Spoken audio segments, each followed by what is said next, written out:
Greetings, everyone. Today we have with us Mr.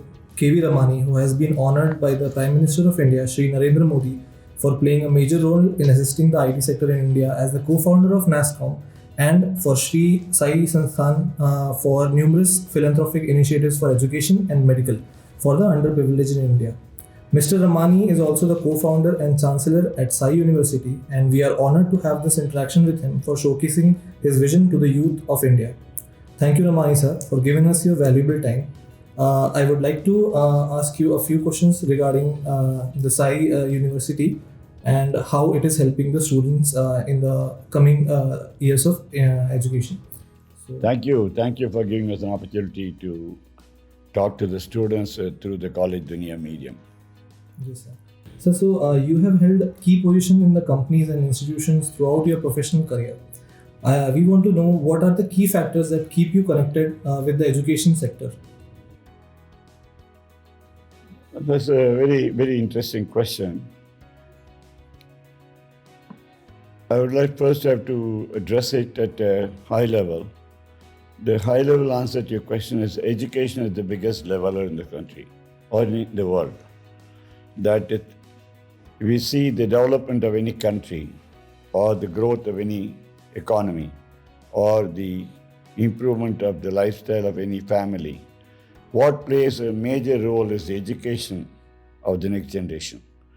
So in a normal family, people who are from, let's say, low income, less affluent families, it takes almost 2 generations to get over to a, let's say, middle income family. Whereas if we take people from affluent families, they can cross the barrier in 4 years of good education. So what actually transforms students from the various economic backgrounds is a good education of at least 4 years of undergrad college plus preferably 2 years of postgrad specialization. So in my view, education in the long term is the biggest leveler for socio-economic change in the country, and is also the level of the families and the individual is a huge requirement and necessity to make sure that they progress in their life.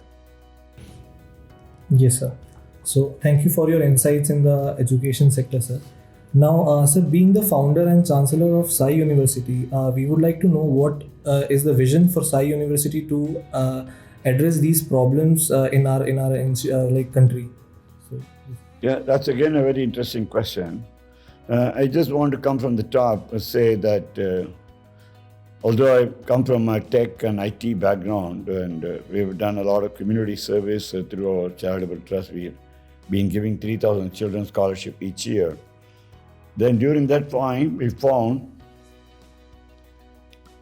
that when you transform one student for 4 years or 6 years of education, you actually transform the economic level of a family. So the vision for Sai University started to say that in the trust we are primarily saying, let's say 3,000 children each year by scholarships. We want to do it in a much, much bigger scale to say how can we transform a larger part of this country's youth. And when you come with that vision, we looked at the Indian higher education sector. And Indian higher education sector, the first question that occurred to me after our study is that after 75 years of independence, we do not have a world-class university in India. If you take the Times ranking or the QS ranking, that the top institutions of the country, the best schools in the country, come in the top 125 to 150. The average universities and colleges come anywhere around 2,000, and the others come beyond 4,000 in the international ranking. So we say that if you want India to be a global player, if you want India to be a developed world, you want Indians to have, aspirations to be change makers in the world, as well as, have a good quality of life. And the imperant need is very simple. You need to have very high quality of education. And that high quality of education is not something that we are talking about. It's available to 50 students or 100 students a year.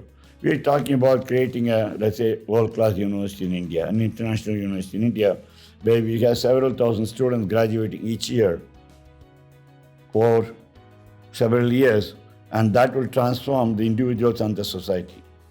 So the vision for Sai University is to say that we have created an international university, the first international university from India, and say that within a short span of time, we want to be compared with the top 100 universities in the world. And to build it here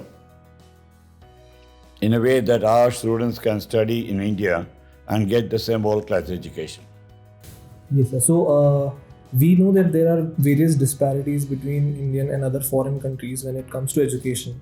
So, sir, to achieve this international vision, what, in your experience, are the key programs and key strategies that you are implementing for Sai University to achieve this goal? Very interesting question again. This actually naturally follows from the answer to my earlier question that in order to implement a world-class university or international university in India, we decided that we will build Sai University on two foundations. It will be multidisciplinary and interdisciplinary university. It is not just the words, but I'm going to explain to you what these words mean. Multidisciplinary in the sense that Sai University is not going to be an engineering university, or it's not going to be arts and science university, it's not going to be a technology university. It's going to be all of it. You're going to have schools which start from liberal arts and science. It's a liberal education university. Therefore, we'll have a school of liberal arts and science, school of computing and data science, school of law. Right now, we have all these schools. Then soon we'll have next 2 to 3 years, we'll have a school of business management. Then we have a school of engineering technology. Then we have a school of health sciences. So it will be a multidisciplinary university to say that the university will have opportunity for students to study in any discipline, in any of these branches, not just one. It's not an engineering university or science university or arts university. Second is interdisciplinary. Interdisciplinary is the way that the world is going. Today there is need for people with multiple skills in any job. You go for any international company or any emerging marketplace, you will see that there's a need that comes across, is very clear, is that students of today have to have more than one skill. So that's possible only if you give interdisciplinary education. When you say interdisciplinary education, I want to compare and contrast with existing education. If you go to existing education, let's say an arts university or liberal arts university, you get a package. You do economics, you get statistics and psychology along with it. You got to take that bundle. You take physics, you get physics, chemistry, mathematics bundle. So this is not the way interdisciplinary works. Interdisciplinary education in Sai University allows you to say that you can take subjects from any school of your choice. Just to give you an example, you can today in Sai University take a major in economics, a minor in physics, and a minor in law. They're from 3 different schools. Or you could take, for example, computer science as a major, and you can take a minor in law school, and you can do a minor in philosophy or economics. Or very soon we will have minors in other subjects like music, arts, sports, and later in the coming years you'll be able to do it with also management. We'll be able to do it with technology schools in other disciplines, other engineering disciplines, and then thereafter health sciences. So that gives the students an opportunity to study more than one area which is of interest to them. This is a very key question, so I want to take a little longer to explain it. The simple thing is, many students today at the end of +2 do not actually know very clearly what they want to study, where they want to go for their careers. So they either take the advice of their parents, which is very good, Parents are the best interest of their children to for their higher studies. Then their families and their uncles, aunts, family, friends, all of them give their anecdotal experiences, but may not necessarily be what the boy or the girl's inherent strength may be somewhere else. The father may be wanting to say that you do law, and the daughter may be wanting to say, I want to do computer science, or any of the other subjects. So the advantage in Sai University is sometimes the students themselves don't know what they want to do at the end of +2. So sometimes they take 1 year, a gap year, to decide what they want to do, or they try and go where their best friends are going, just so that my buddy is going there, so I go to the same school, same college, and then they find out after 1 year that's not what they want to study. So in Sai University, they get flexibility that they don't have to choose their majors and minors when they join. It's an interdisciplinary, multidisciplinary university. Therefore, when they join, they can actually join into a broader education in first year, where they, of course, first semester they cover about critical thinking, logical thinking, analytical thinking, and tech skills, communication skills, written, verbal, all of that, to say that the whole class becomes homogeneous for the faculty to address it.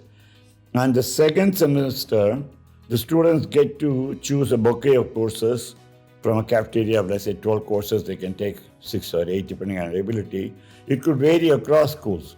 They can sample a 101 course in economics, 101 course in mathematics, 101 course in computer science, 101 course in law, and they will sample 7-8 subjects.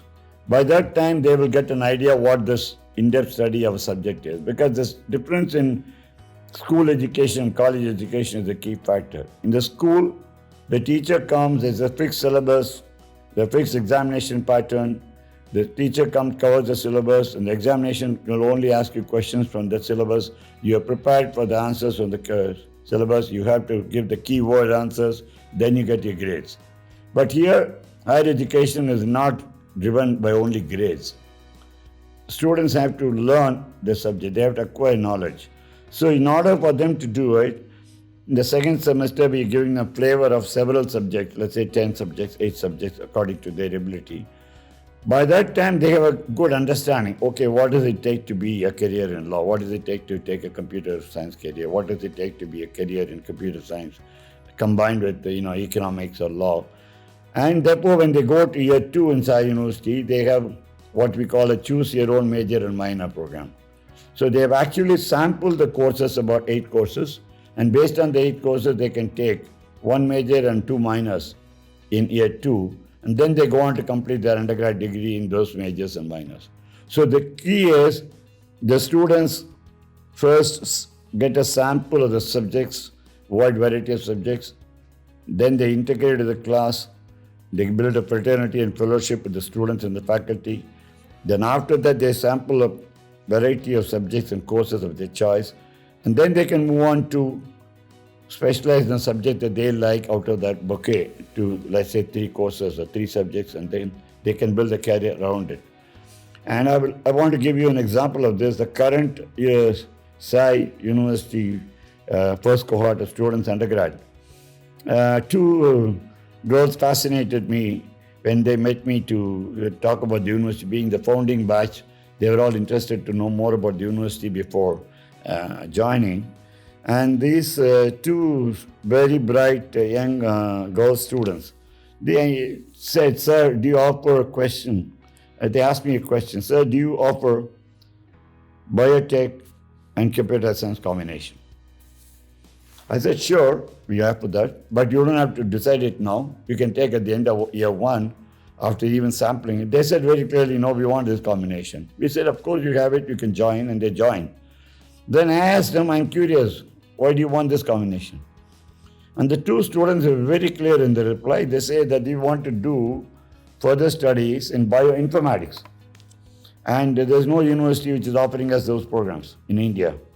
And instead of going abroad for UG, you want us to do UG here, you want to do biotech, so we understand biotechnology, and you want to do computer science, and then later, after undergraduate in these areas, and maybe combine it with law, then we want to do bio, or they combine with data sciences, so they can do analytical report generation and study of those data that they create bioinformatics. Then they go for a master's in bioinformatics. So they're very clear about their career. Many students are not this clear. And I will tell you another two young boys, bright students who joined last year. They came and said they want to take a combination of computer science with music and law. In no other university in India will this be possible. So again, I was curious to say, yes, it is available here. You can take the choice, but you can decide in year 2 what you want to decide now. The students were very clear in their mind. They said, sir, very clear, after undergraduate, we're going to be entrepreneurs. We're going to start our own company in digital music. In order to do digital music company, we want to understand computer science, we want to understand music, and we want to understand law to run a company. So they said that 4 years of undergraduate program, we're going to start a digital music company. Even maybe when you're studying here, we want to do it. So this kind of uniqueness is what is special to Sai University. It is interdisciplinary and multidisciplinary concept in actual practice. This is exactly what is available in most developed economies around the world. Let's say in American university. This is a standard practice. Western university, this is a standard practice. So we are saying that why is the Indian university not offering it, and therefore we are offering it here for the first time in India. And I hope that answers your questions, to say that new generation of students should understand they have to go through an undergraduate education where they widen their knowledge on several fields, and then they go into specialize what they want to do. Yes, sir. Definitely, these factors would aspire more students to choose different courses in life, and these factors would also be welcoming to a lot of students who are looking to have different aspects to be learned during their education.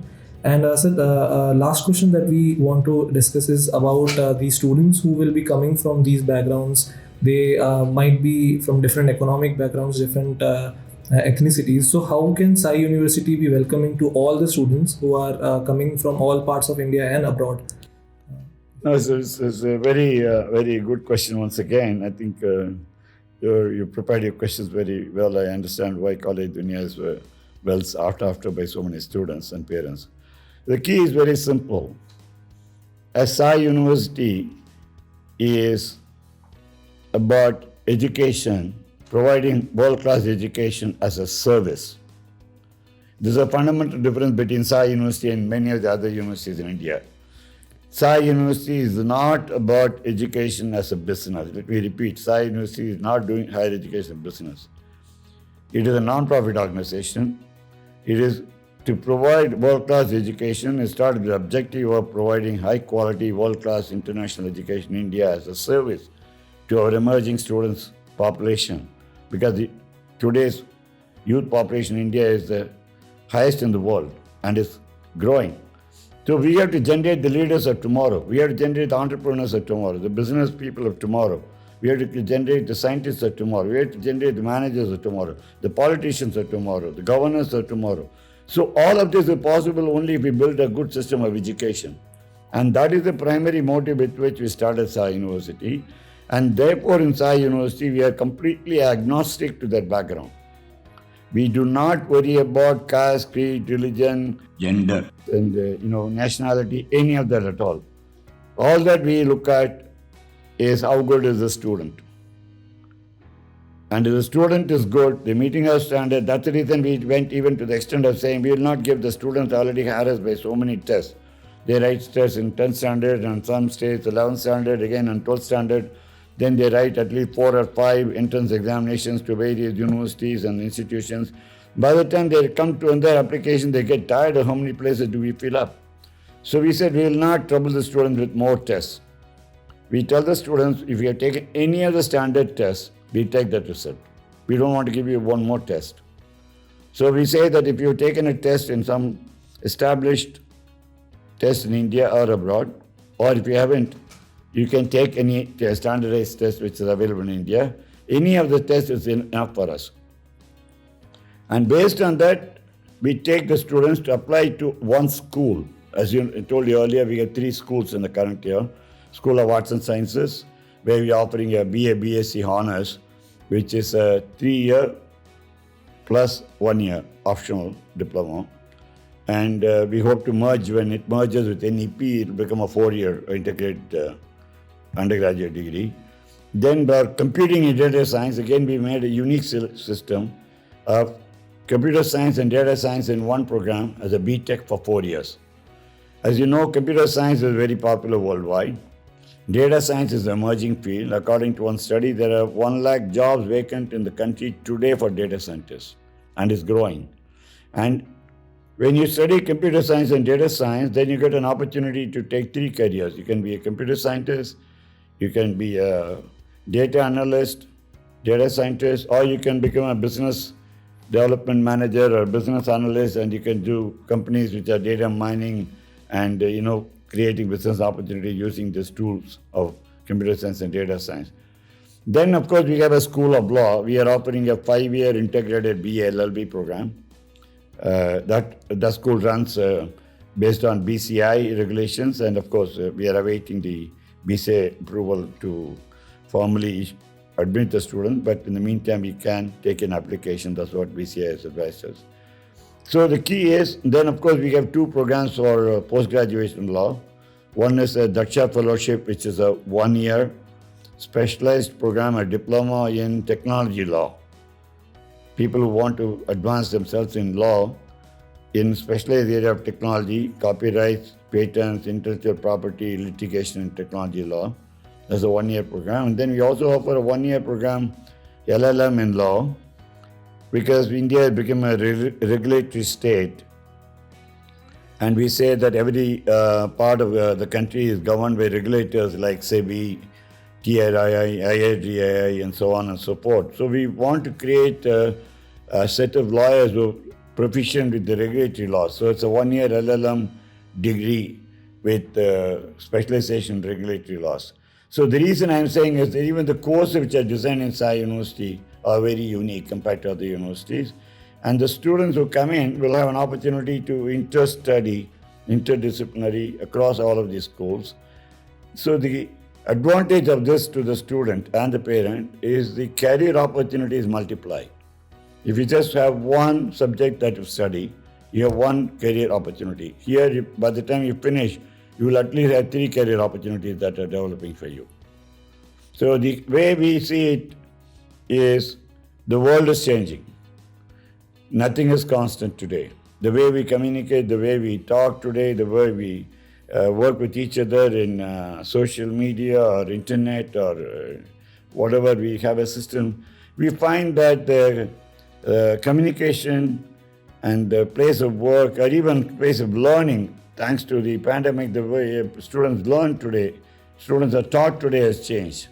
So that emerging opportunities is what we want our students to be able to cater to, that when they study in this kind of a multidisciplinary, interdisciplinary education system, they can be ready for the emerging world of tomorrow. 5 years from now, 10 years from now, what the world is going to look like. Are we going to have people living on planet Moon? Are we going to have landing up in Mars? Are we prepared to do it today? I don't think we have anybody in India who is ready to go into that area at all. So we have, in fact, we are planning to introduce a program to address these areas as we go along. The key is the development of the individual should be based on acquisition of knowledge and the retention of knowledge and applying the knowledge what they've learned towards the career. And that is the biggest opportunity. And then the career opportunities multiply. And it is good for the student, the parent, and the whole economy as well. So that is the mission of Sai University. So not only that, to complete the second part of your question, and we not only welcome students from India right now, we hope to get students from across the country. And we are also, I can say that the first year we ran Daksha Fellowship, we have students from, almost like 20 or 18 or 20 states in the country. And last year batch is also of a similar number of states in the country. And soon we hope to get students from abroad, international students studying in India. And we want to say the second part of the question is that people who come from, let's say, different socioeconomic background, disadvantaged socioeconomic background, we offer them generous admission concessions and fee concessions. We offer them scholarships. We offer them special consideration during the admission, selection, interview process, and the scholarships are based on the need of the student. We also recognize there are some students who have special talent. They may be state level winners in sports and quiz and debates. And there may be people who are physically disadvantaged, maybe people coming from ex-servicemen and servicemen families. So we also offer special seats for them, special scholarship for them. The whole idea is to make sure we function as a university not only in spreading knowledge, enriching students, we also are change agents to the society, and we bring in a cultural change in the modern India, and that our emerging student population will be citizens of the world of tomorrow. Definitely, sir. We thank you, Ramani sir, for your insightful knowledge about education sector and your vision for Sai University to improve the education sector in India and abroad. There must be a lot of aspiring students who would like to pursue these unique career opportunities and dynamic options in their life. And for them, Sai University would be definitely the first choice for such a dynamic curriculum. We thank you for your valuable time and sharing your insights and inspiring more and more students in the country, sir. Thank you so much. Thank you very much. Thanks to you and College Dunia for giving me this opportunity to be able to reach out to students and parents, and of course the faculty and counselors who are building the careers of these students. We do look forward to being a change agent to build a modern India, and we do welcome students from all over India to come and participate in our journey. Thank you.